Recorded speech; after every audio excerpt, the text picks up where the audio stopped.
A man stands by the waterfront of Naples, his coat collar turned up against the chill of the evening breeze.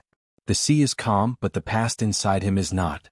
This is Charles Lucky Luciano, once the architect of American organized crime, now an aging exile staring into the fading orange horizon. The waves lap against the pier as if whispering the ghosts of old New York, of smoky backrooms, of streets that once trembled at his name. In that moment he's not a boss, not a king, but a man taking stock of the empire he built, and the isolation it cost him. The docks, the quiet, the foreign air, they all feel like punishment. For Luciano, exile isn't a sentence handed down by the courts. It's the slow decay of relevance.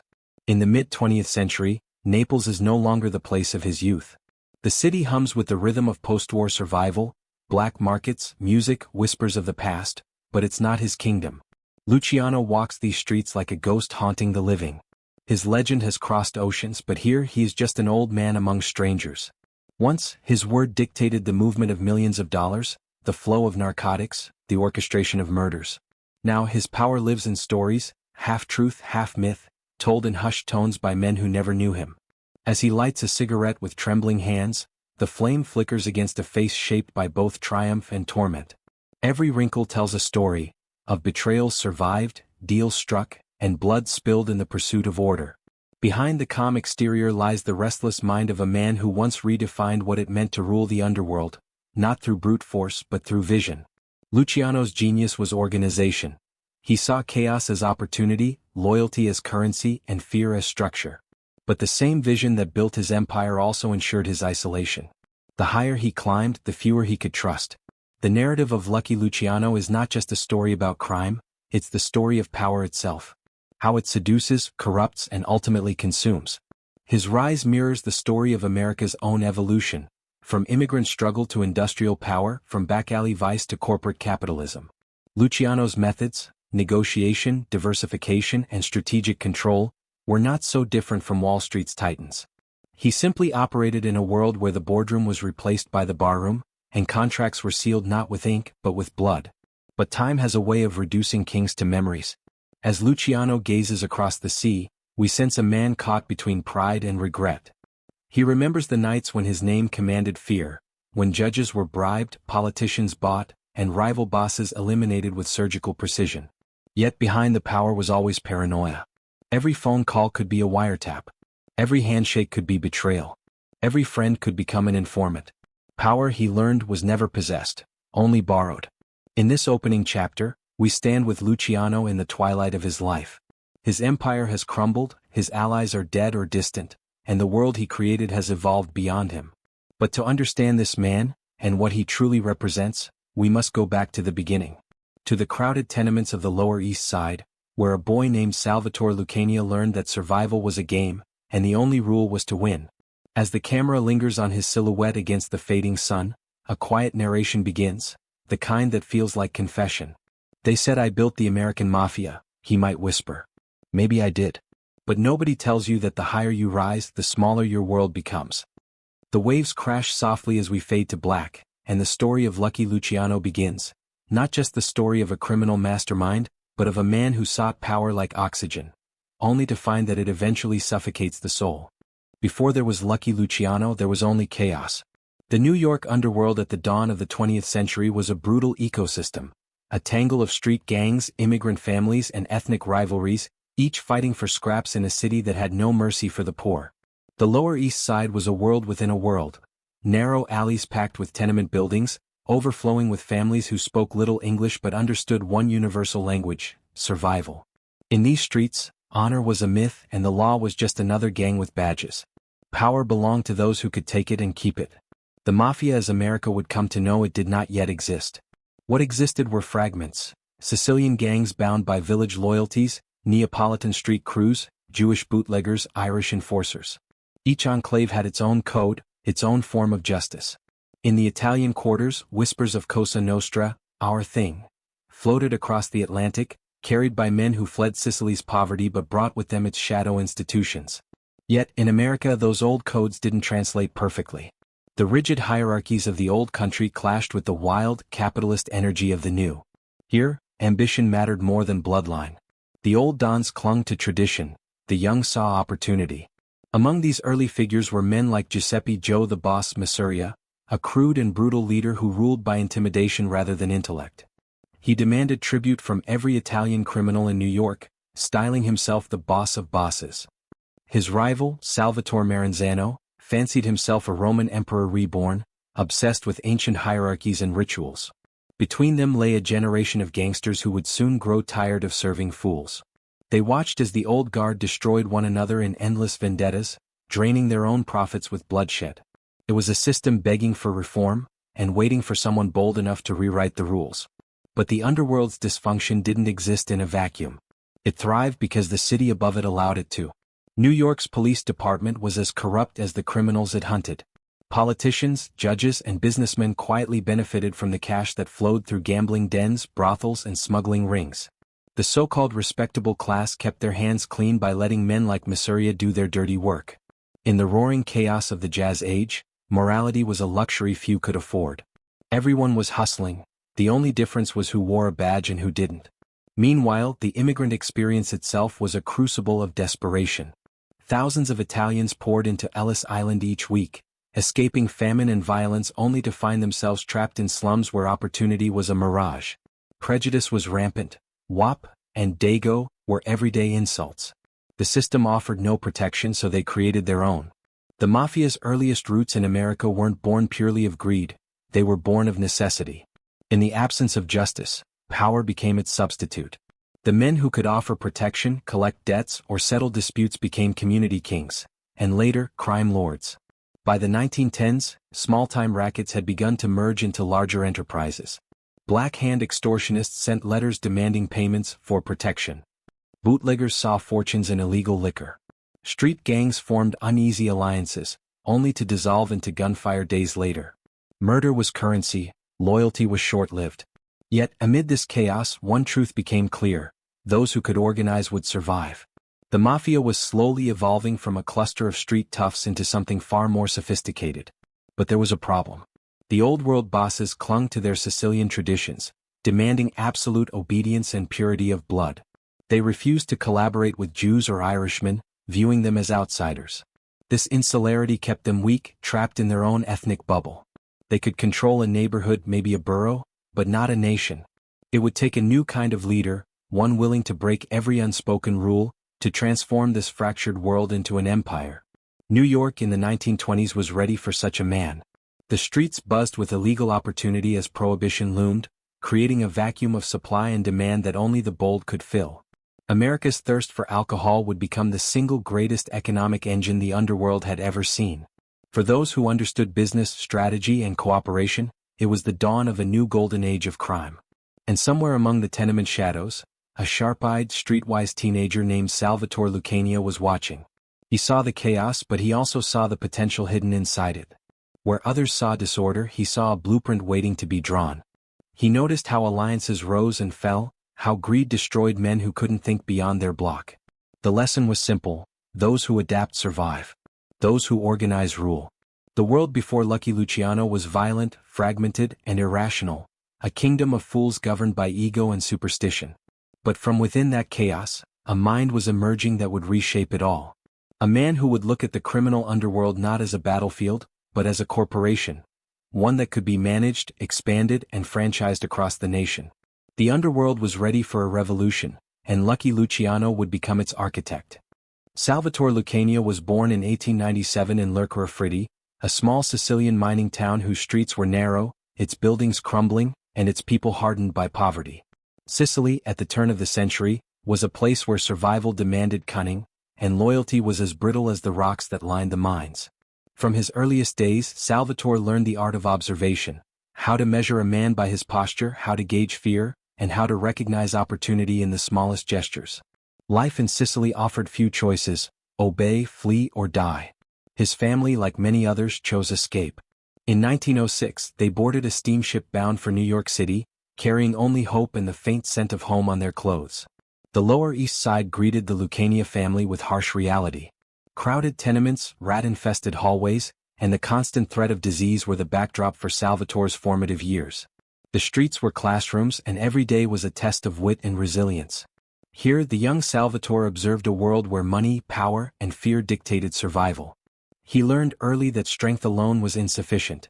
Intelligence and adaptability were equally vital. He saw the older boys extorting shopkeepers, running gambling operations, and navigating alliances with uncanny precision. The rules were simple: take what you can, give nothing away, and never let sentiment cloud judgment. School offered little solace. While he was capable and observant, the education system was indifferent, sometimes hostile, to children of immigrants.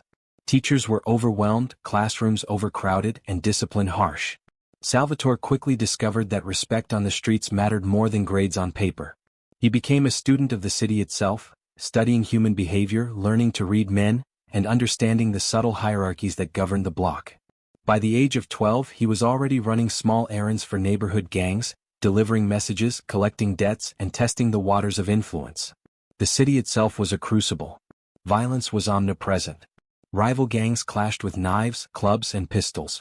Immigrant children were initiated into survival with fights that left scars both physical and psychological. Salvatore's first lessons in leadership were not taught in schools but in these skirmishes. He learned to anticipate threats, to negotiate, and to leverage fear without overextending. Even at this young age, he displayed a combination of patience and audacity that would later define his leadership style. He observed not only the criminals but also the lawmen, the politicians, and the businessmen, understanding that power existed in many forms, not all of it violent. Family life offered both protection and constraint. His parents, seeking stability, emphasized hard work and obedience, yet the harsh streets tugged him toward independence. His older brother, Vincent, provided both camaraderie and competition. Salvatore's relationships were lessons in trust and loyalty, fragile commodities in a world governed by betrayal. He began to understand that loyalty could be negotiated, and fear could be measured and manipulated. These insights, simple to outsiders, were revolutionary for a boy who would one day control a multi-billion-dollar criminal network. By his teenage years, Salvatore, now increasingly referred to by the nickname Lucky, had begun forming strategic alliances. One notable early friendship was with Meyer Lansky, a Jewish immigrant whose intellect and ambition matched his own. Their bond would endure decades, a partnership that would combine cunning, financial acumen, and audacity to redefine organized crime in America. Another early ally was Benjamin Bugsy Siegel, whose charisma and ruthlessness complemented Luciano's calculated approach. These relationships were more than friendship. They were proto-business alliances forged on trust, shared goals, and an unspoken understanding of the value of loyalty. Salvatore's adolescence coincided with the rise of prohibition in the United States. The illegal alcohol trade presented opportunities that far exceeded petty street hustles. Salvatore's early ventures included bootlegging, running small gambling operations, and occasionally enforcing debts for older gangsters. These experiences taught him the mechanics of risk, the value of diversification, and the importance of understanding human desire. More than anything, he learned to remain calm under pressure, a trait that would define his career. He watched older gang leaders squander opportunities through arrogance or impatience, internalizing the lesson that intelligence and timing could surpass brute force every time. Psychologically, Salvatore was a study in contrast. He could charm, intimidate, and manipulate, but he never displayed his emotions openly. Beneath his calm exterior, ambition burned fiercely. Unlike many of his contemporaries, he thought long-term. While other young gangsters sought instant gratification, Luciano envisioned networks, hierarchies, and systems. He understood that survival was temporary, power was permanent if cultivated carefully. His Sicilian heritage instilled a respect for tradition, but his American environment demanded innovation. This duality would define his approach to organized crime: respect the old codes but reinvent them for a new world. By the early 1920s, Salvatore Lucania had transformed into Lucky Luciano, a young man whose reputation extended beyond the Lower East Side. He was respected, feared, and increasingly sought after as an intermediary, strategist, and problem solver. He had moved beyond the streets, yet remained intimately connected to them, understanding that real power required both vision and presence. His early life had forged a man capable of navigating brutality, politics, and commerce simultaneously. Lucky's story is not merely one of survival, but of calculated ambition. The boy who once delivered messages for gangs had become a strategist capable of orchestrating complex criminal enterprises. His intelligence, ruthlessness, and foresight marked him as a man unlike his peers, a future king whose empire would stretch across the nation, spanning casinos, unions, and smuggling rings. This section of his life establishes the foundation for everything to come. The lessons learned in poverty, violence, and friendship would be the blueprint for the most powerful organized crime network America had ever seen. By the time Lucky Luciano reached his late teens, the streets of New York had become both his playground and his classroom.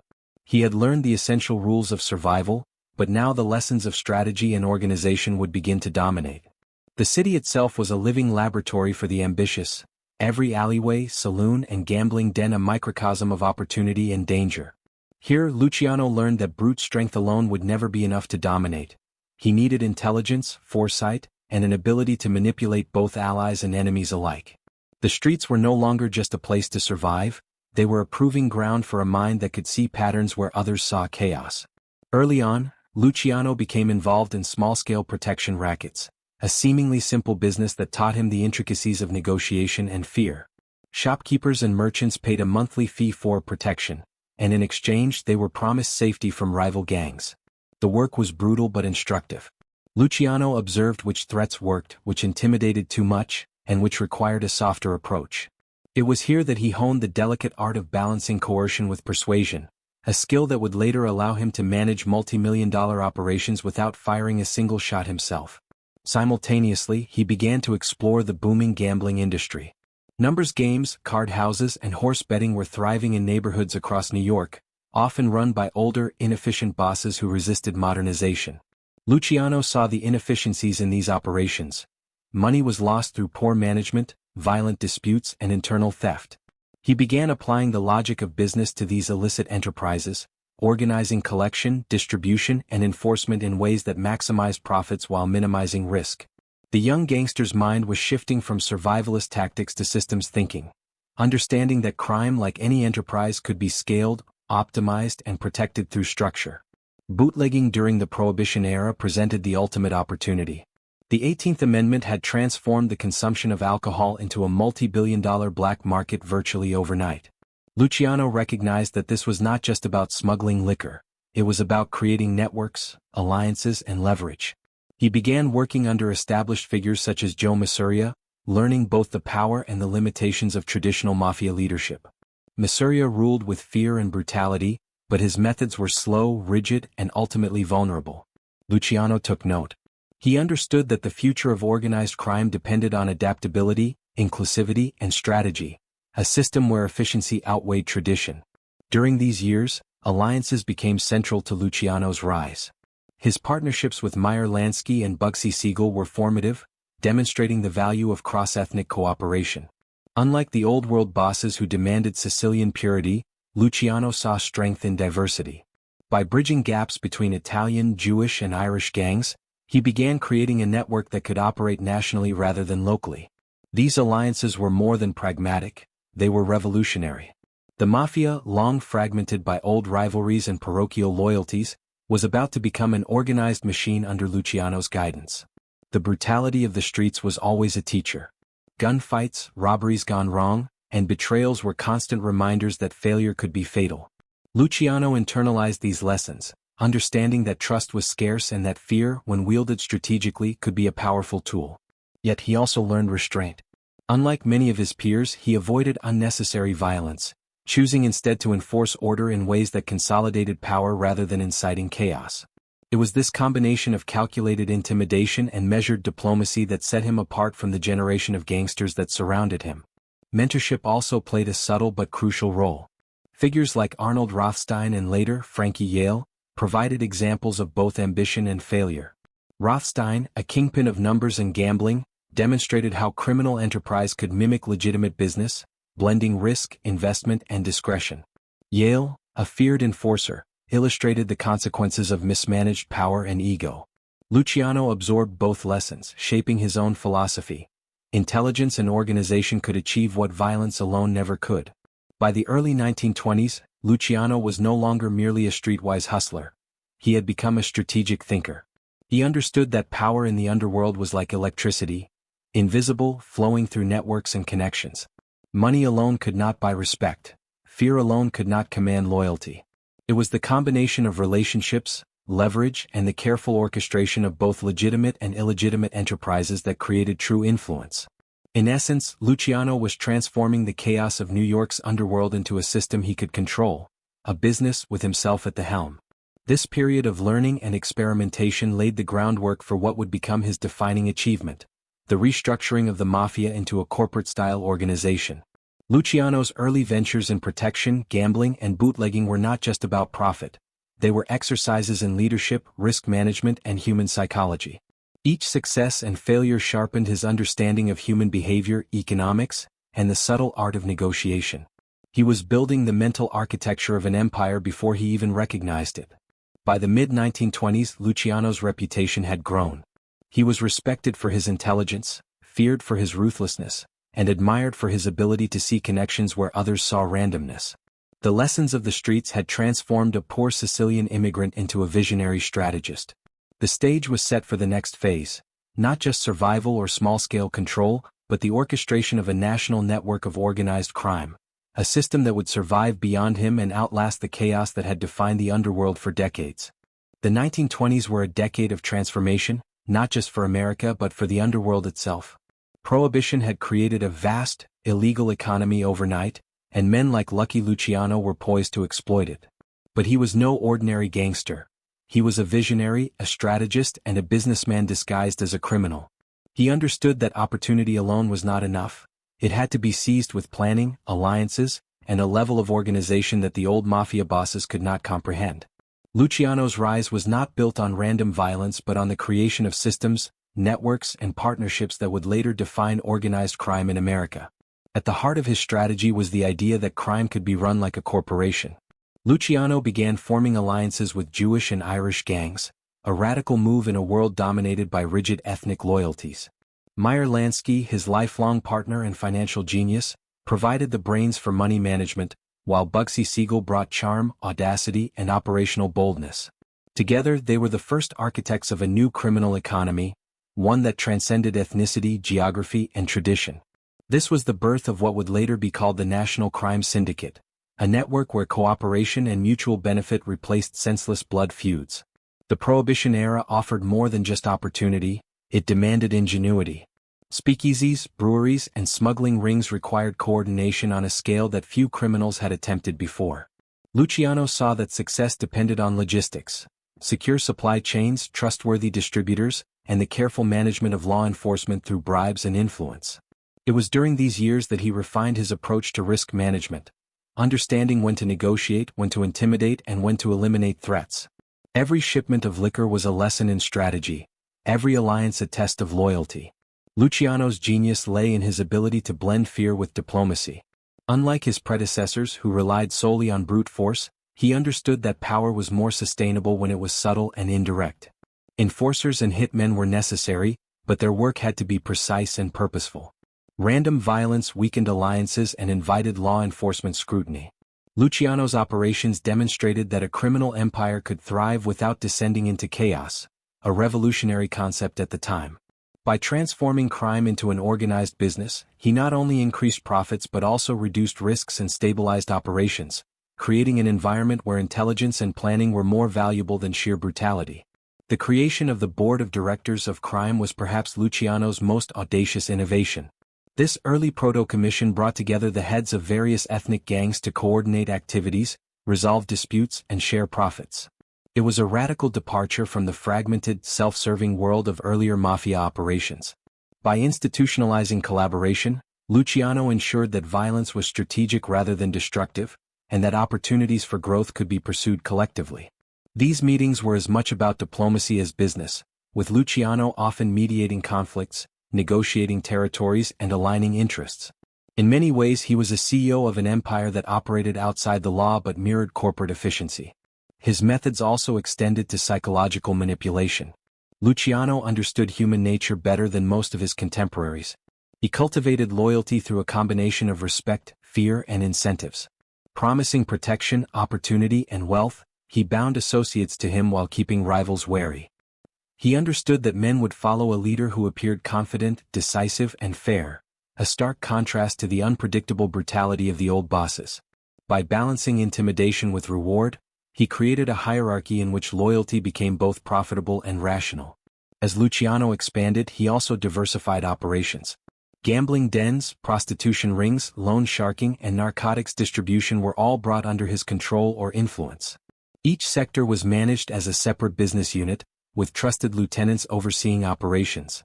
Luciano's focus on delegation and organization allowed him to maintain oversight without micromanaging, a skill rarely seen in the criminal world. He became a strategist rather than merely a participant, orchestrating a network that could function independently yet remained loyal to him at the top. The 1920s were also a period of personal growth and consolidation. Luciano learned to navigate New York's political landscape, cultivating relationships with politicians, police officials, and judges. These connections provided protection and intelligence, reducing the risk of incarceration or violent disruption. His approach was methodical. Every connection was evaluated for loyalty, utility, and potential risk. Luciano had transformed the Mafia from a street-level operation into a sophisticated, multi-layered enterprise with national reach. By the end of the decade, Luciano was no longer just a gangster.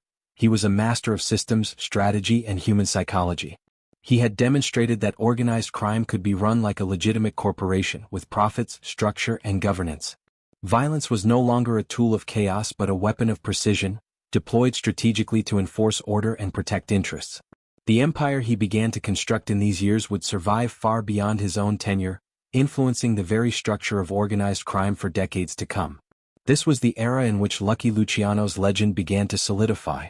Not through mere notoriety but through transformation, the act of taking a disjointed, violent underworld and shaping it into a coherent, efficient, and enduring enterprise. By the end of this period, the streets of New York had changed.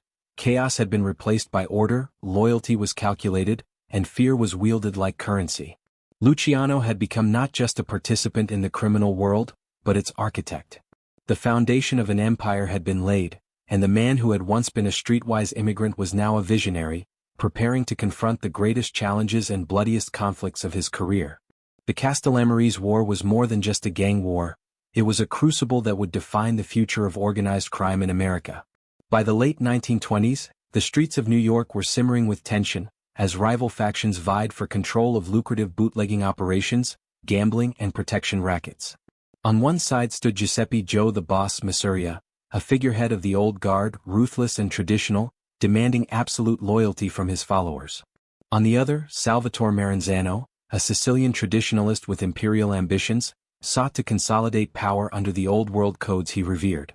Between them, the city became a battlefield, with killings, betrayals, and intimidation escalating daily. Lucky Luciano watched this conflict with keen interest. He had learned from the chaos that unbridled violence weakened everyone, even victors. Masuria, while feared, ruled through brute force and intimidation, but his methods were slow and inefficient. Maranzano, though intelligent and ambitious, clung rigidly to Sicilian hierarchies, alienating younger, more pragmatic operators like Luciano. The war demonstrated the weaknesses of the old guard, their inability to adapt, to innovate, or to forge alliances across ethnic and strategic lines.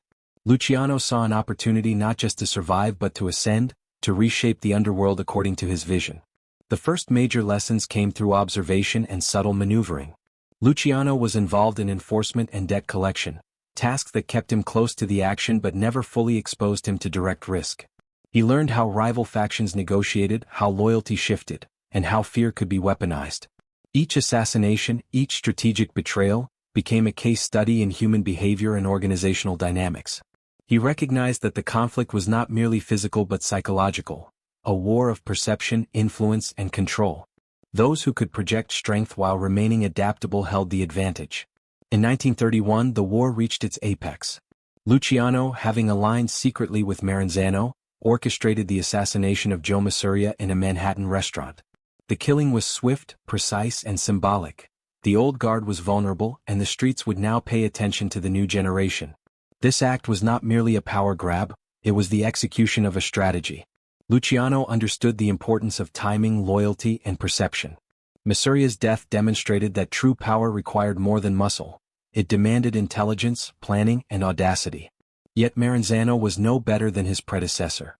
Once in power, he began imposing a rigid hierarchical system, declaring himself boss of bosses, and demanding fealty through a revival of old-world traditions. Luciano, pragmatic and forward-thinking, recognized the danger. Maranzano's insistence on Sicilian exclusivity, his obsession with ritual and titles, threatened to alienate the very allies who had allowed him to consolidate control. It became clear to Luciano that the era of dictatorship through fear alone was ending. What the underworld needed was structure, not ego. This realization led to the orchestration of Maranzano's assassination, another carefully planned operation that removed the last obstacle to Luciano's vision.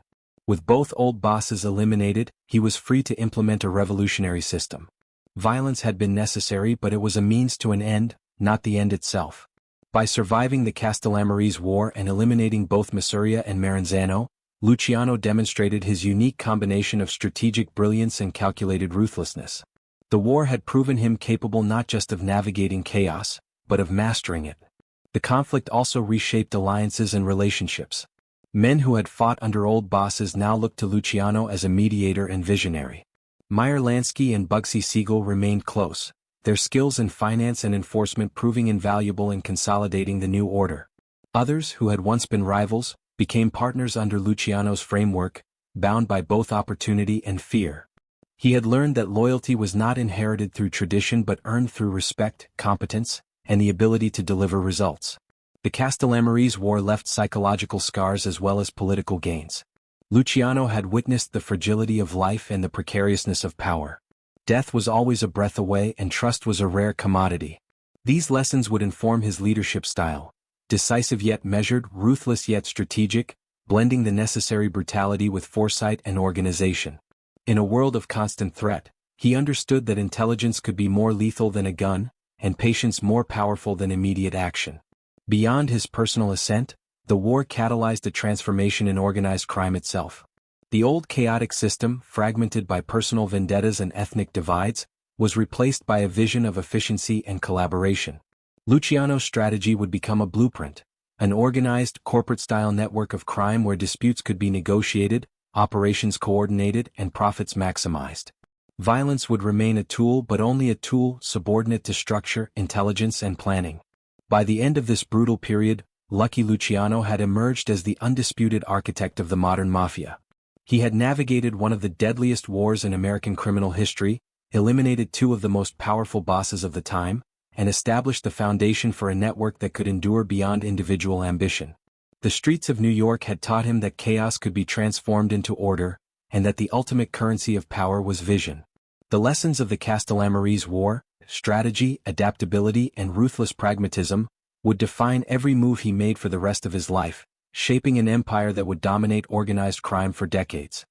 With the old guard eliminated and the chaos of the Castellamarese War behind him, Lucky Luciano faced a new challenge, consolidating power in a way that would prevent the return of endless internecine conflict. Violence had achieved short-term goals, but it could not sustain an empire. The solution, Luciano realized, was structure, a governing system that would organize the American mafia into a network of cooperation, regulation, and efficiency. This was the genesis of the Commission, a revolutionary body that would serve as both parliament and court for the criminal underworld, formalizing relationships, resolving disputes, and establishing rules that transcended blood and tradition. The Commission was not merely a council, it was the embodiment of Luciano's philosophy. Power could no longer reside in a single boss of bosses. Such concentration led to instability, rebellion, and assassination. Instead, Luciano created a system where influence was shared among trusted leaders, with decisions made collectively and disputes mediated formally. This approach was unprecedented. It merged elements of corporate governance with the brutal realities of organized crime. Every member had a stake, every alliance was codified, and every decision carried the weight of collective authority. By institutionalizing cooperation, Luciano was ensuring the survival of his vision beyond his own lifespan. Forging the Commission required delicate diplomacy and strategic alliances. Luciano reached out to leaders of Jewish, Italian, and even Irish criminal networks, creating a multi-ethnic coalition that defied the traditional hierarchies of the old world. Figures like Meyer Lansky and Bugsy Siegel were instrumental, not only for their loyalty but for their ability to negotiate across cultural and operational lines. Even former rivals were courted, provided they recognized the benefits of stability and shared profit. The Commission became a forum in which ambition was balanced by oversight, and greed tempered by strategy. It was an entirely new approach to organized crime, one where collaboration replaced chaos, and order was enforced through consensus as much as fear. Structurally, the Commission divided New York and eventually the nation into territories overseen by respected bosses, each responsible for operations within their jurisdiction. Major decisions, disputes over territory, major hits, or policy shifts, were brought before the council. This prevented conflicts from escalating into full-scale wars and allowed Luciano to manage the underworld with minimal direct intervention. Violence was still a tool, but only when diplomacy and negotiation failed. The genius of the Commission lay in its ability to make the underworld predictable, controllable, and profitable. The Commission also transformed the psychological landscape of organized crime. Loyalty was no longer a blind adherence to a single figure. It became a network of reciprocal obligations, enforceable through reputation, collective pressure, and, when necessary, coordinated force. Fear remained a motivator, but it was now complemented by incentive and structure. Members were bound not just by intimidation, but by mutual benefit and shared understanding of the consequences of disobedience. This combination of trust, calculation, and fear created a system that was remarkably stable for an enterprise built entirely on illegality. Luciano's role within the Commission was both executive and symbolic. He was not merely a member. He was the architect and mediator, ensuring that each operation aligned with the broader vision. He was careful to maintain the perception of fairness and impartiality, understanding that even a hint of favoritism could destabilize the network. By emphasizing reason over emotion, negotiation over brute force, and long-term strategy over short-term gain, Luciano demonstrated a level of leadership that transcended the typical gangster archetype. He was, in effect, creating a bureaucracy in a world that had previously relied solely on intimidation. The Commission also allowed for innovation and expansion.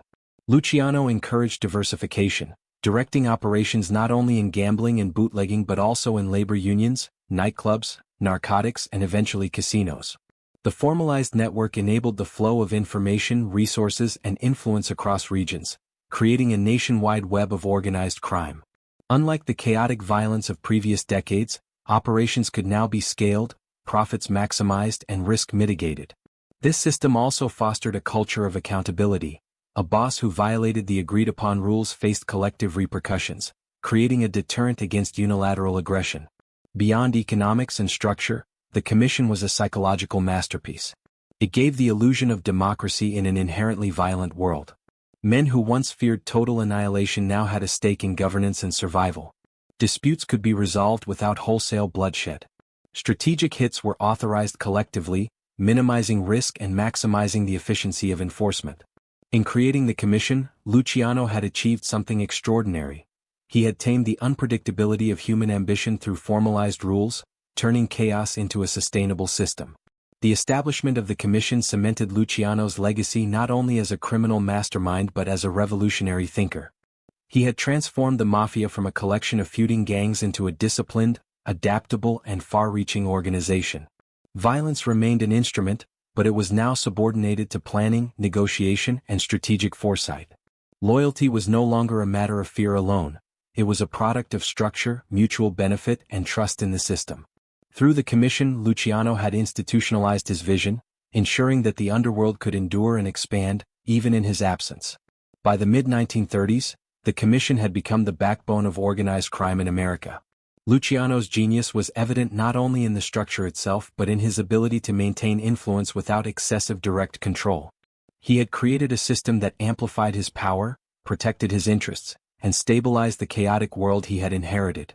The streets of New York and beyond now operated with a new rhythm. Conflicts were mediated, profits shared strategically, and ambition harnessed to collective goals. The empire he had built was no longer just about him. It was bigger than any individual, yet he remained its indispensable architect. The Commission was more than an administrative innovation. It was a philosophical statement about power, organization, and human nature. Luciano demonstrated that intelligence, foresight, and strategic planning could achieve what violence alone never could. Through patience, diplomacy, and cunning, he had reshaped the underworld into a corporate entity capable of sustaining itself over decades. By creating this governing body, Luciano had transformed crime into an enduring institution, proving that true power lies not only in dominance but in the ability to create systems that survive beyond one lifetime. The Mafia is often portrayed as a world of violence, loyalty, and secrecy, and at its core lies the code of omerta, a principle that defines the very essence of life and death in organized crime. For Lucky Luciano, understanding and manipulating this code was not just about survival, it was about control. Omerta demanded silence, obedience, and a willingness to act decisively when required. But it was more than a set of rules, it was a psychological framework, a system of governance that bound men together with fear, respect, and honor, creating a network in which betrayal could cost more than life itself. The code was simple in theory. Never cooperate with law enforcement, never betray your family or allies, and uphold the reputation of the organization above personal interest. In practice, however, it was a complex web of expectations, rituals, and consequences. Luciano understood that omerta was as much about perception as behavior. A man's silence, his loyalty, and even his body language could signal allegiance or dissent. He observed closely, noting how fear could enforce obedience and respect could cement loyalty. Power, he realized, was as psychological as it was physical, a lesson that would guide every decision in his ascent to dominance. Omerta also served as a tool of manipulation. Luciano knew that the threat of retribution was often more effective than retribution itself. Men who feared the consequences of betrayal were less likely to act impulsively, more likely to adhere to rules, and more likely to follow orders. Loyalty became a currency, measured not just in obedience but in willingness to endure risk, pain, or even death for the organization. By understanding the human mind, Luciano could predict behavior, manage relationships, and maintain cohesion across a sprawling network that spanned cities and states. The rituals surrounding omerta reinforced its power. Initiation ceremonies, oaths, and symbolic acts bound members psychologically to the Mafia. These rituals were designed to instill fear, respect, and a sense of belonging. For young recruits, participation was a rite of passage, a declaration that personal morality was secondary to the collective code. For seasoned members, it reinforced identity and hierarchy, creating a system in which the organization itself became the ultimate authority. Luciano leveraged these traditions strategically, blending old-world ritual with modern organizational discipline to maintain control without constant oversight. Omerta also had a moral dimension. In a world governed by crime, it was the closest approximation to law, justice, and ethical code. While outsiders saw murder, extortion, and corruption, insiders recognized a system of accountability. Betrayal was punished, loyalty rewarded, and discretion was sacred.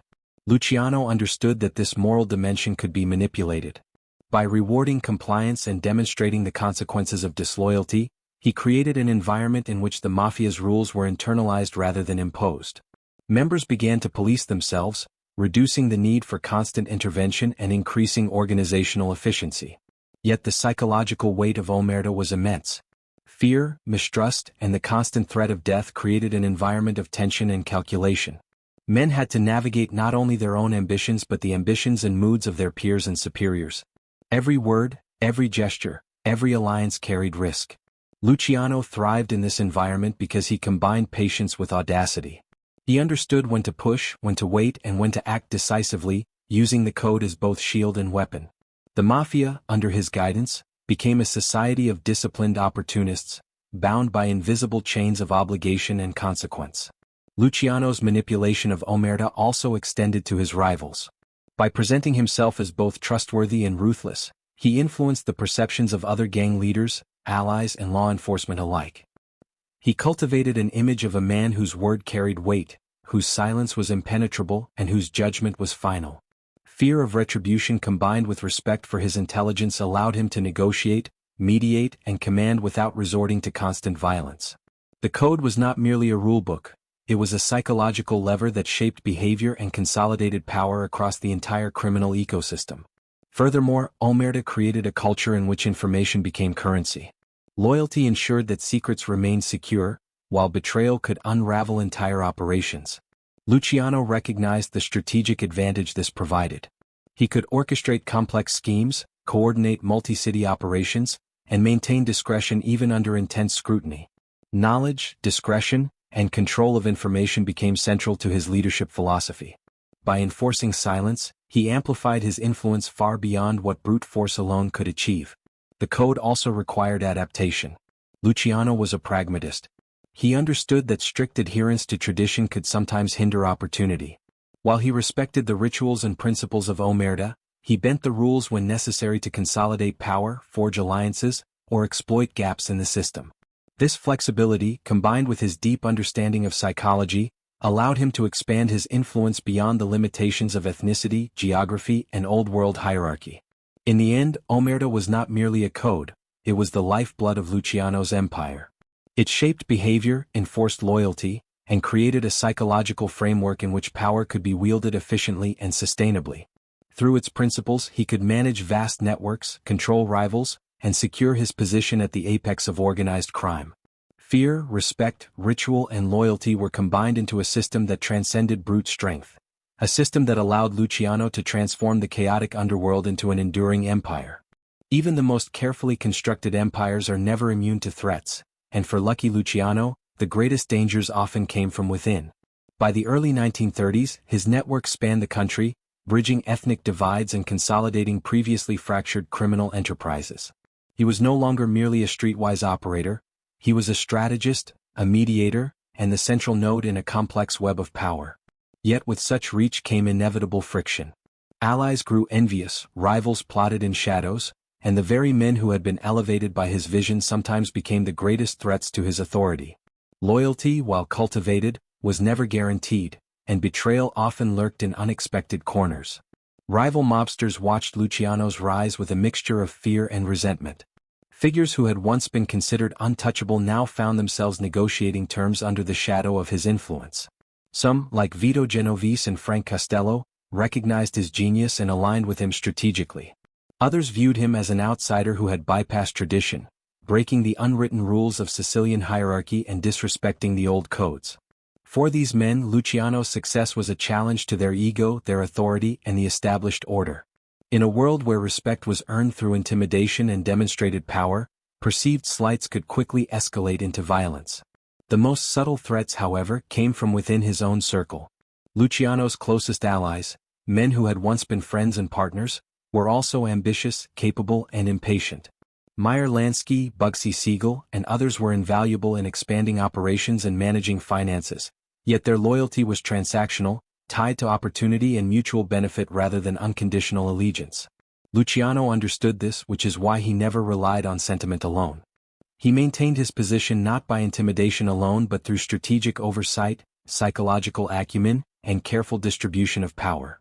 Yet even with such foresight, internal tensions simmered, requiring constant attention. Government pressure compounded the threat landscape. The rise of public awareness about organized crime, amplified by sensationalist newspapers and zealous prosecutors, made operating a criminal empire increasingly risky. Investigations, surveillance, and indictments created an environment in which missteps could be fatal. Luciano recognized that law enforcement was an ever-present adversary, capable of exploiting even minor mistakes. In this context, betrayal within the ranks was doubly dangerous. It could provide the government with leverage and undermine the stability of the entire organization. Rivalries also extended beyond the borders of New York. Regional bosses, each controlling lucrative territories in Chicago, Philadelphia, and the Midwest, watched Luciano's consolidation with wariness. The expansion of his influence threatened their autonomy and profits, creating an environment ripe for alliances against him. Luciano's skill, however, lay in negotiation. Through the commission he offered shared benefits, mediated disputes, and created incentives for cooperation. Yet even within this system, distrust was inevitable. The higher the stakes, the more tenuous the balance between loyalty and betrayal became. Personal ambition often intersected dangerously with organizational necessity. Men like Vito Genovese, who would later become powerful in his own right, operated with independent agendas, sometimes undermining Luciano's decisions. The very structure that allowed for collaboration also permitted competition. Luciano had to maintain a delicate equilibrium. Assert enough authority to prevent rebellion, reward success to encourage compliance, and punish treachery without destabilizing the broader network. Every decision was a calculated risk, a move in a psychological chess game that spanned cities and continents. The emotional toll of these constant threats was profound. Luciano understood that power came with isolation. He could not fully trust even his closest allies, knowing that one betrayal could dismantle years of work. Paranoia, while burdensome, became a strategic tool. By remaining vigilant, observing behavior, and analyzing motives, he could preempt challenges before they escalated. Yet this vigilance required sacrifice. Personal relationships were tenuous, intimacy rare, and genuine trust almost non-existent. Power, Luciano learned, was inseparable from solitude. The hidden war within his empire was also a test of character. Luciano's decisions were constantly scrutinized, and his responses had to balance pragmatism with projection of strength. He learned to communicate decisively, to reward competence, and to act ruthlessly when necessary. Each move reinforced his authority while deterring potential challengers. The psychological game was as crucial as the operational one. Loyalty was managed as carefully as profits or territories, and fear was measured and deployed with precision. Amid these pressures, Luciano's vision of an organized, disciplined criminal network was constantly under threat. The challenge was not simply to maintain control but to do so without undermining the system he had created. Missteps could embolden rivals, create cracks for law enforcement to exploit, or incite violence that might spiral beyond containment. Yet he navigated these challenges with skill. By combining diplomacy, strategic ruthlessness, and an acute understanding of human psychology, Luciano maintained dominance in a world designed to be chaotic.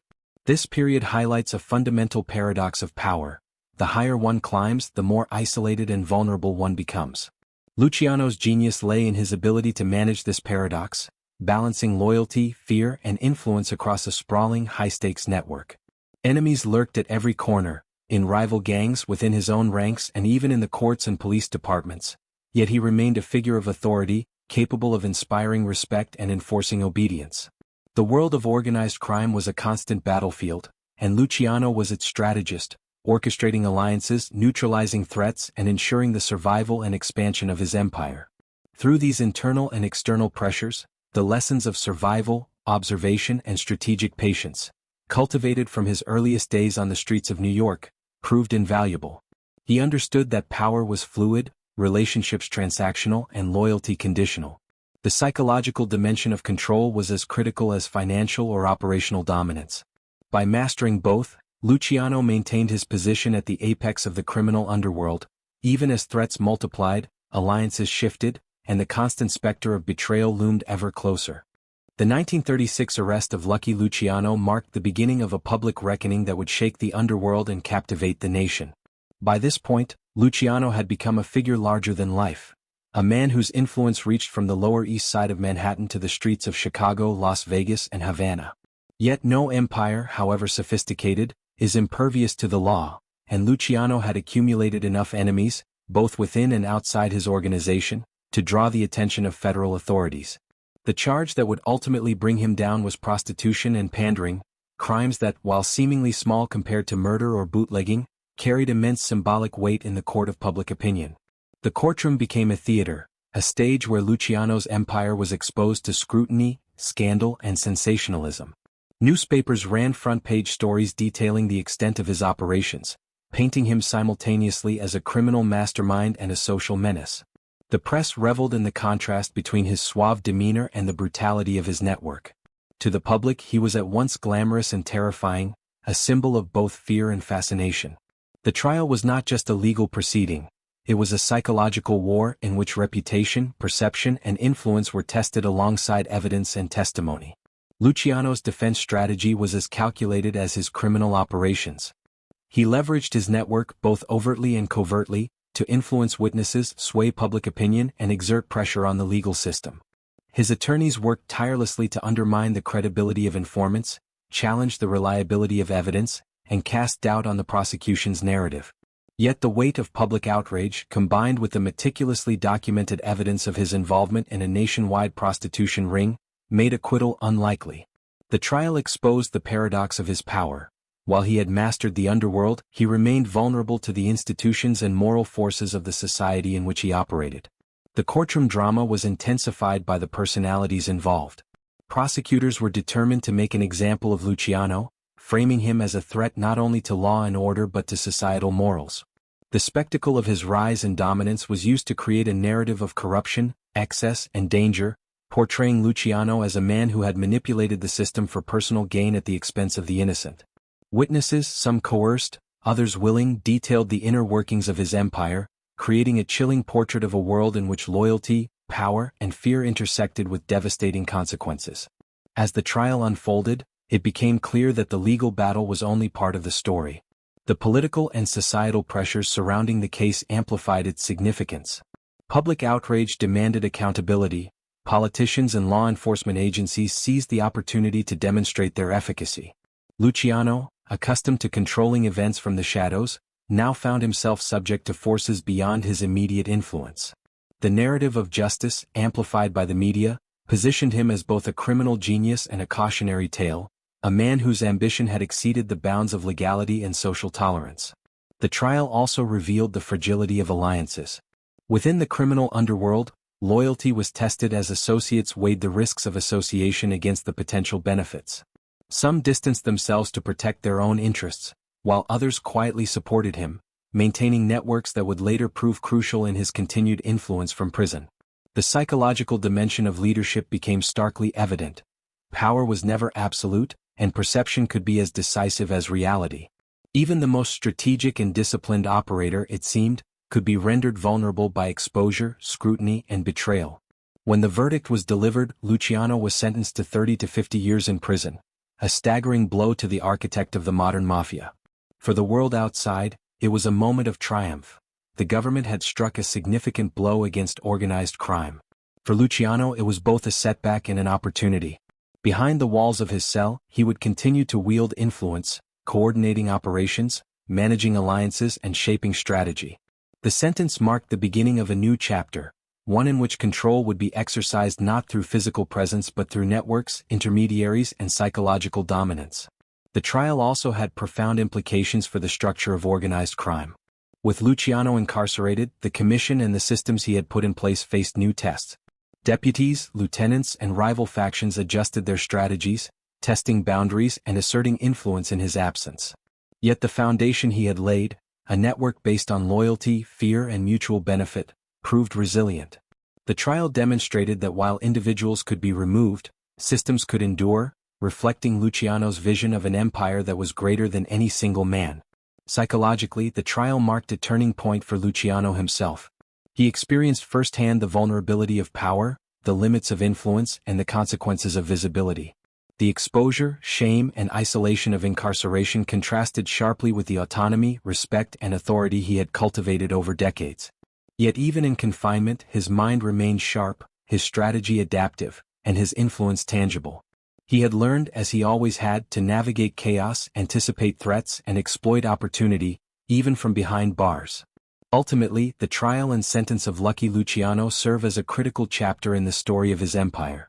They highlight the tension between visibility and vulnerability, ambition and accountability, fear and respect. They reveal the human cost of power and the fragility of even the most sophisticated criminal networks in the face of public scrutiny and legal authority. And they set the stage for the next phase of his life, in which control, influence, and strategy would be exercised not through proximity, but through intellect, alliances, and the enduring structures of organized crime he had painstakingly built. Even behind the steel bars of prison, Lucky Luciano remained a force to be reckoned with. His incarceration was far from the end of his influence. Rather, it became a new arena in which his strategic mind and psychological acumen were tested and refined. Prison, a place designed to strip men of power, proved instead to be a proving ground for Luciano's genius. While many saw confinement as limitation, he saw it as an opportunity to consolidate networks, manage operations remotely, and demonstrate that influence transcended physical presence. His empire was no longer just geographic, it was mental, organizational, and psychological. Luciano's first priority was control. Within the prison walls, power dynamics mirrored those of the streets outside. Alliances, rivalries, and hierarchies were constantly in flux. He quickly assessed the personalities around him, identifying potential allies and threats. By offering protection, favors, and strategic counsel, he established himself as a central figure in the prison ecosystem. His reputation preceded him. Both fear and respect ensured that even those who might have challenged him were wary. This was not brute force. It was strategy, persuasion, and psychological mastery, qualities that had defined his rise outside. Communication became Luciano's key tool. Using intermediaries, coded messages, and trusted visitors, he maintained oversight of operations beyond the prison walls. Orders were relayed, alliances coordinated, and disputes mediated, ensuring that the structure of the underworld he had meticulously built remained intact. This required ingenuity and discretion. Law enforcement was ever watchful, and any misstep could jeopardize both his freedom and the stability of his network. Yet Luciano navigated these challenges with the same calm intelligence that had guided his earlier decisions, proving that influence was as much about perception and planning as it was about proximity. His continued control from prison also relied on the loyalty of his lieutenants. Meyer Lansky, Bugsy Siegel, and other key figures became extensions of his will, executing strategies, managing operations, and maintaining discipline within the organization. Luciano had always understood the importance of delegation, but in confinement, delegation became survival. By empowering trusted subordinates while retaining strategic oversight, he ensured continuity and prevented power vacuums that could invite chaos. The Mafia, under his guidance, continued to operate efficiently, even as he was physically removed from the equation. Psychologically, Luciano's influence relied on his ability to maintain an aura of inevitability. Associates outside the prison understood that his vision and judgment remained central to the organization's success. Orders were followed not just out of fear, but out of recognition that his decisions were rational, strategic, and ultimately in the best interest of the network. This reinforced the culture of loyalty, discipline, and respect that had become the hallmark of his empire. His incarceration did not diminish his authority. If anything, it highlighted the system's resilience, demonstrating that the structure he created was more important than the man himself. During this period, Luciano also recognized the importance of strategic adaptation. The criminal landscape was changing, law enforcement tactics were evolving, and rival factions remained opportunistic. He analyzed trends, assessed threats, and guided his allies to capitalize on emerging opportunities. His influence ensured that operations remained profitable, alliances stable, and disputes contained. By treating the empire as a living, adaptive system, Luciano transformed incarceration from a personal setback into a demonstration of the durability and sophistication of his organizational model. Moreover, Luciano's time behind bars showcased the intersection of power and perception. His physical absence forced him to rely on the symbolic aspects of authority, reputation, fear, and psychological leverage. Men were aware that his reach extended beyond the prison walls, and this perception alone was sufficient to maintain order. Even in confinement, he projected dominance, illustrating that true leadership was not defined by presence but by intellect, strategy, and influence. The prison, designed to isolate, instead amplified the legend of Lucky Luciano. This period also reinforced his understanding of human behavior. Within the confines of prison, stress, desperation, and ambition were heightened.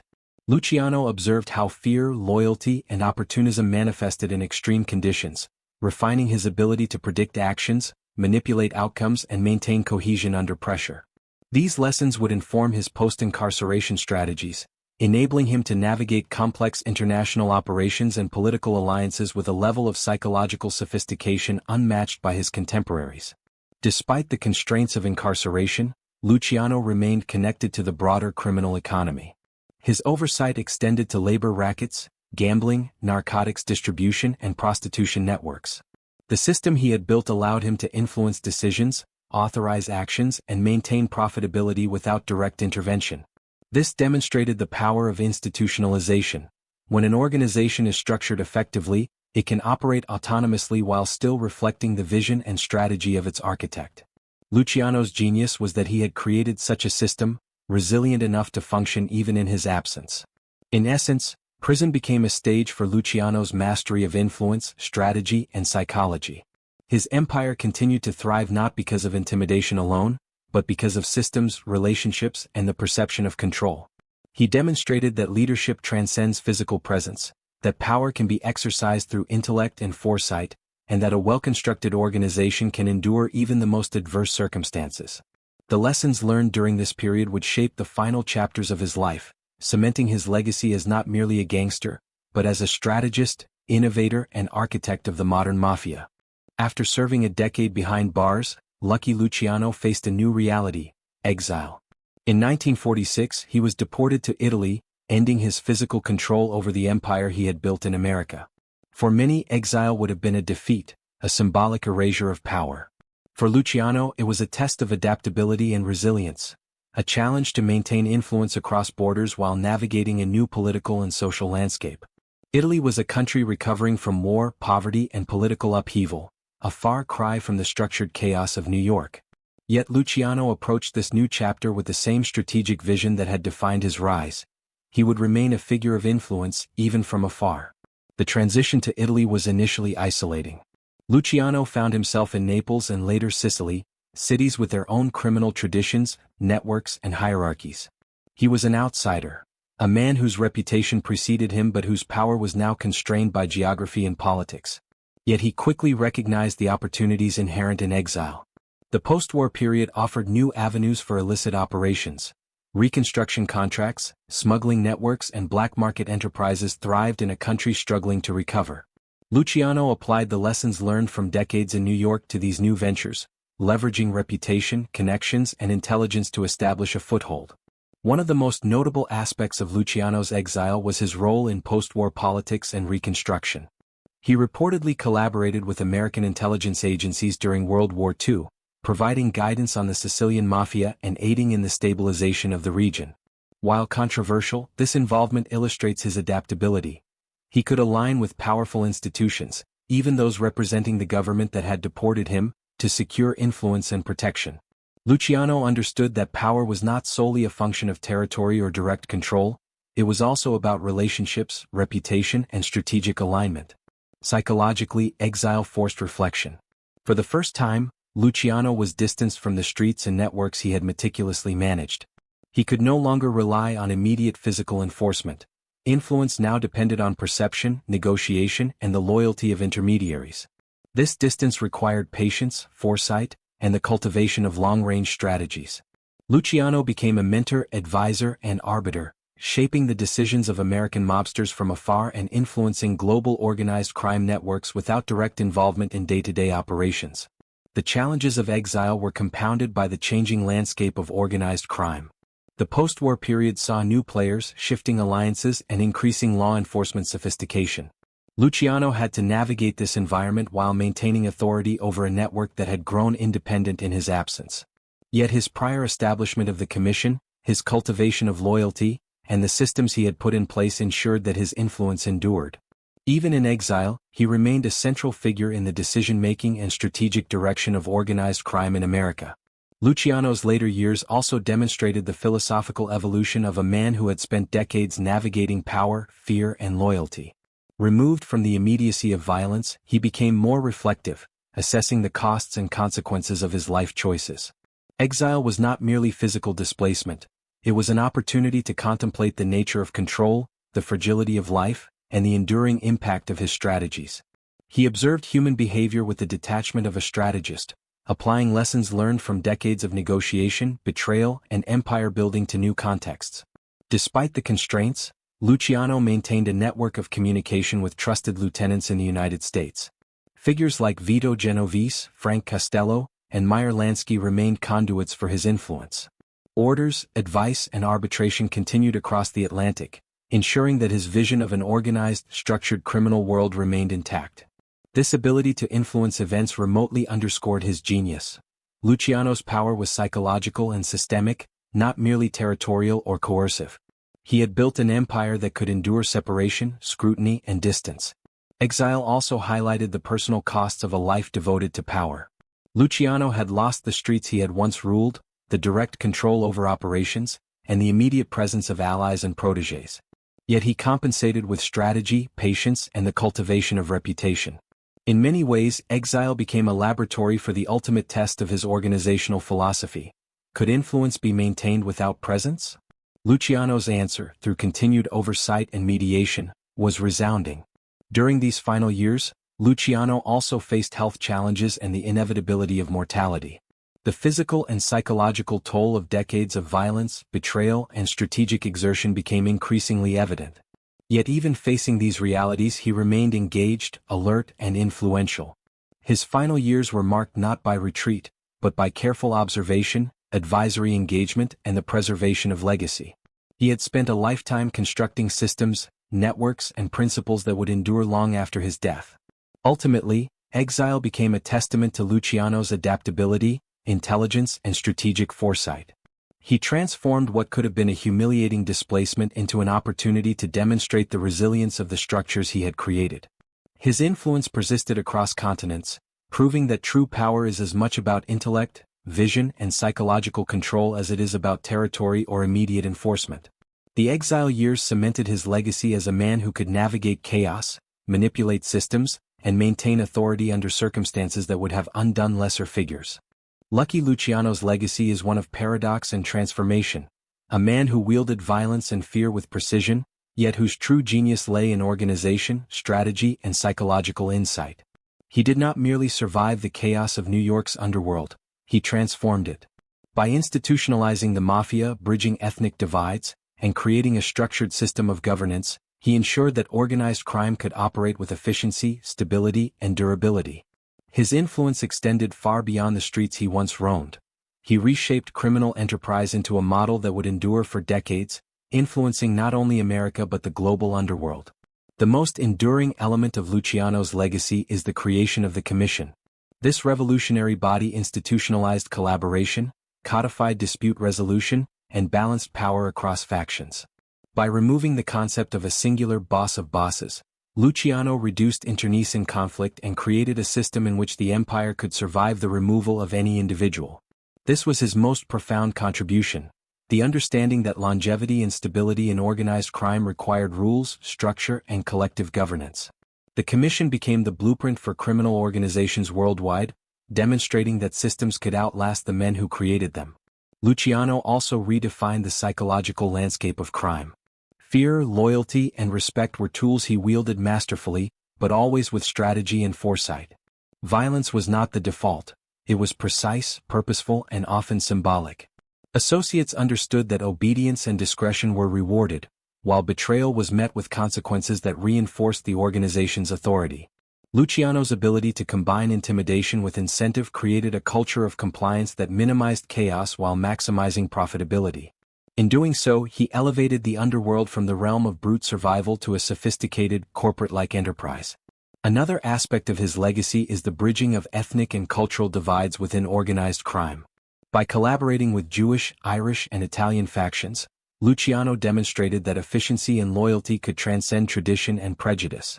This pragmatic approach allowed him to assemble networks that were unprecedented in scope, scale, and diversity. His partnerships with figures like Meyer Lansky and Bugsy Siegel were not mere conveniences. They were strategic alliances that amplified resources, extended reach, and institutionalized trust across communities. In breaking old-world barriers, Luciano set a precedent for inclusivity in the pursuit of power, a radical innovation in a previously parochial underworld. Luciano's influence also extended into economics. By transforming criminal enterprises into organized businesses, he maximized revenue streams while minimizing risk. Bootlegging, gambling, loan sharking, labor rackets, and later, narcotics operations were all integrated into a coordinated network. Each sector operated semi-autonomously yet aligned with the larger strategy, allowing for scalability, accountability, and sustainability. Luciano's vision transformed crime from disorganized violence into a disciplined enterprise, where profitability, control, and efficiency were paramount. His impact on law enforcement and public perception was equally significant. Luciano forced authorities to rethink approaches to organized crime, demonstrating that individual arrests or violent crackdowns were insufficient against a networked, systematized empire. Prosecutors and investigators had to grapple not just with a man, but with a structure that could absorb blows, adapt, and continue operating. In this sense, his legacy is both criminal and institutional. He forced society to recognize the complexity, sophistication, and resilience of organized networks. Yet perhaps the most fascinating element of Luciano's legacy is the interplay between myth and reality. Public fascination elevated him to legendary status, portraying him as a glamorous, almost cinematic figure. But behind the myth was a man of extraordinary intelligence, foresight, and psychological acuity. His ability to observe, adapt, and manipulate systems and people made him more than a gangster. It made him a strategist, an architect, and a revolutionary thinker in the realm of power and influence. Psychologically, Luciano reshaped how organized crime approached loyalty, authority, and negotiation. By institutionalizing rules, creating incentives, and managing perception, he demonstrated that human behavior could be influenced systematically. Fear, respect, and reward were deployed strategically, transforming individuals into reliable components of a larger machine. This understanding of human psychology, coupled with structural innovation, ensured the endurance of his empire long after his exile and death. His legacy also carries lessons for power dynamics beyond crime. Luciano exemplified the principle that true influence is exercised through systems, networks, and perception, rather than mere force. Leadership, he demonstrated, requires foresight, delegation, adaptability, and the ability to anticipate human behavior. He built a world in which chaos was harnessed into order, ambition directed into collaboration, and fear tempered with reward. The principles that guided his underworld empire mirror strategies applicable to business, politics, and social networks, albeit in a morally inverted context. Even decades after his death, Luciano's influence can be traced in organized crime structures globally. The Mafia, in America and abroad, continues to operate along lines that echo his innovations: structured governance, delegated authority, multi-ethnic alliances, and strategic use of fear and loyalty. While the men and operations have changed, the underlying principles remain intact, a testament to the durability of his vision and the precision with which he crafted his empire. In reflecting on Lucky Luciano's life, one sees more than a criminal figure. One sees a man who reimagined power itself. He combined intelligence, audacity, and vision to transform a chaotic world into a sustainable enterprise, balancing brutality with strategy, fear with respect, and loyalty with reward. His methods, while morally dubious, were profoundly effective, leaving a mark on organized crime, law enforcement, and the cultural imagination. The empire he built, the systems he created, and the psychological insights he leveraged continue to define the contours of power in environments both legal and illicit. Ultimately, Luciano's legacy is a study in the mechanics of influence, the architecture of control, and the enduring interplay between human psychology and organizational design. He reshaped not only the underworld but the very concept of leadership within it, leaving a blueprint for successors and a cautionary tale for society. Through vision, strategy, and ruthless intelligence, Lucky Luciano ensured that his impact would outlive him, a testament to the man, the myth, and the system he so meticulously crafted. The story of Lucky Luciano concludes not with a single act of violence or betrayal, but with the enduring resonance of a life defined by ambition, strategy, and transformation. His journey through the underworld was both extraordinary and instructive, a study in the delicate interplay between power, psychology, and human complexity. From the crowded, chaotic streets of early 20th century New York, through the clandestine speakeasies and gambling dens that flourished during Prohibition, to the backrooms of political and criminal negotiation, Luciano navigated a world in which every decision carried the weight of life, loyalty, and legacy. His rise was meteoric, propelled by intelligence, foresight, and audacity. His fall, through arrest, incarceration, and eventual exile, served as a stark reminder that even the most meticulously calculated control has limits. In examining Luciano's life, one sees a man who understood both systems and people. He transformed the Mafia from a disorganized, violent collection of gangs into a structured, cooperative network capable of enduring internal rivalries and external pressures. The creation of the Commission, a governing body that mediated disputes and coordinated operations, stands as perhaps his most significant achievement. By dismantling the archaic notion of a singular boss of bosses, he prevented the consolidation of power that historically had led to instability and internecine war. Violence remained a tool, but it was no longer the default. Rules were codified, loyalty cultivated, and fear tempered by mutual benefit and strategic oversight. Luciano's genius lay in this understanding. True power was sustainable only when embedded in a resilient structure where human behavior could be predicted, managed, and leveraged. Yet even as he mastered systems and strategy, Luciano was not immune to the human costs of his choices. The genius that allowed him to dominate a sprawling criminal empire demanded constant vigilance, acute psychological awareness, and personal sacrifice. Relationships were transactional, trust rare, and the specter of betrayal omnipresent. Even in the corridors of power he designed, he had to navigate envy, ambition, and ambition masked as loyalty. This duality, immense authority coupled with profound vulnerability, defines much of his story, highlighting the psychological burden of a life spent balancing fear, loyalty, and ambition. Every action had consequences, every alliance carried risk, and every miscalculation could threaten both his empire and his life. Exile in Italy, after a decade behind bars, presented both a challenge and a paradoxical opportunity. Stripped of his direct influence over the streets he had once ruled, Luciano confronted a new landscape. A war-torn, politically fragmented Italy, a country struggling to rebuild in the aftermath of conflict and fascism. For many, exile would have been defeat, a symbolic erasure of power and prestige. For Luciano, it became a test of adaptability, resilience, and foresight. He remained deeply engaged with the American underworld, influencing decisions, arbitrating disputes, and ensuring the continuity of the empire he had created. Through intermediaries, correspondence, and carefully cultivated alliances, he proved that influence was not dependent solely on physical presence, but on intellect, strategic planning, and the perception of power. Psychologically, exile offered Luciano the first opportunity to reflect on the scope and consequences of his life choices. Removed from the immediacy of violence and the constant pressure of oversight, he could analyze the structures, relationships, and systems he had constructed. He observed human behavior from a distance, understanding that loyalty, fear, and respect are malleable forces that can be guided through strategy and perception. His exile years illustrate a remarkable capacity for strategic patience. Even removed from the epicenter of his empire, Luciano remained a central figure whose guidance and judgment were sought, respected, and feared. Luciano's legacy extends far beyond the boundaries of organized crime.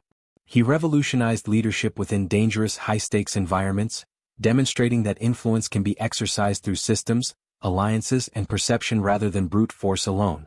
He transformed the underworld into a domain of strategic calculation, where order could emerge from chaos and human behavior could be anticipated, managed, and leveraged. His life is a study in contrasts: charisma and fear, intellect and brutality, loyalty and betrayal, presence and absence. Each contradiction reinforces the complexity of the man behind the myth, illustrating that the path to dominance is rarely simple, morally clear, or free of consequence. The societal and institutional impact of Luciano's life is equally profound. By creating a networked, structured mafia, he forced law enforcement, politicians, and the public to reconsider their understanding of criminal power. No longer could authorities treat crime as a series of isolated incidents or individual misdeeds. They confronted a systemized, national, even international, enterprise capable of operating efficiently and surviving disruption. Luciano's influence forced the creation of new investigative strategies, interagency coordination, and long-term planning. In this sense, his legacy is both criminal and institutional. He compelled society to recognize the sophistication, resilience, and adaptability of organized networks. Exile also underscores the personal cost of power. Luciano had lost the streets, the immediate control over operations, and the tangible proximity of allies and protégés. Yet he compensated with strategy, foresight, and the cultivation of perception. In many ways, his years in Italy became a proving ground for his most extraordinary achievement, demonstrating that a man's influence could extend beyond physical presence, legal boundaries, and temporal constraints. Power, he revealed, is not merely a function of territory or immediate control. It is psychological, systemic, and perceptual. Even removed from the center of action, Luciano remained indispensable to the continuation and stability of his empire. The personal dimension of Luciano's final years also highlights the interplay between mortality and legacy. Facing the inevitability of aging, health decline, and the natural limits of human life, he had to reconcile the ephemeral nature of existence with the enduring structures he had created. His empire, his networks, and his strategies were designed to outlive him. In a profound sense, exile allowed him to witness the success of his own systemic vision, an underworld no longer dependent on the presence of a single man, yet still shaped by his intellect, foresight, and principles. Furthermore, Luciano's life reflects the timeless tension between myth and reality. Public fascination elevated him to near-legendary status, a man of charm, ruthlessness, and intelligence, capable of both glamour and terror. Yet beneath the myth lies a figure of extraordinary strategic sophistication, a man who understood human psychology, organizational dynamics, and the mechanisms of influence. He built not just an empire, but a system, a structure that combined brutality with calculation, fear with respect, and ambition with stability. This duality between legend and reality illustrates the complexity of power and the way perception can amplify influence even beyond one's immediate control. Luciano's innovations in leadership, strategy, and psychology offer lessons far beyond the criminal realm. His methods demonstrate that sustainable influence depends on systems, networks, and foresight, not mere force or intimidation. Order can emerge from chaos, and human behavior can be guided through strategic incentives, consequences, and perception management. While morally inverted, these principles mirror organizational, political, and business strategies in legitimate spheres, highlighting Luciano's genius not simply as a gangster, but as a strategist and architect of influence. Even decades after his death, Luciano's impact is visible in the structures, operations and strategies of organized crime globally. His principles, the balance of delegation, loyalty, fear and systemized governance, continue to inform criminal organizations worldwide. While individuals, locations and operations evolve, the underlying architecture he established endures. It is a testament to the durability of strategic design, the power of human psychology, and the foresight of a man who understood that empires are built not solely through force, but through intelligence, planning, and vision. Ultimately, Lucky Luciano's life underscores a timeless truth about power. It is fragile yet enduring, personal yet systemic, feared yet respected. His myth and reality are inseparable, woven together into a narrative that captures both the imagination and the intellect.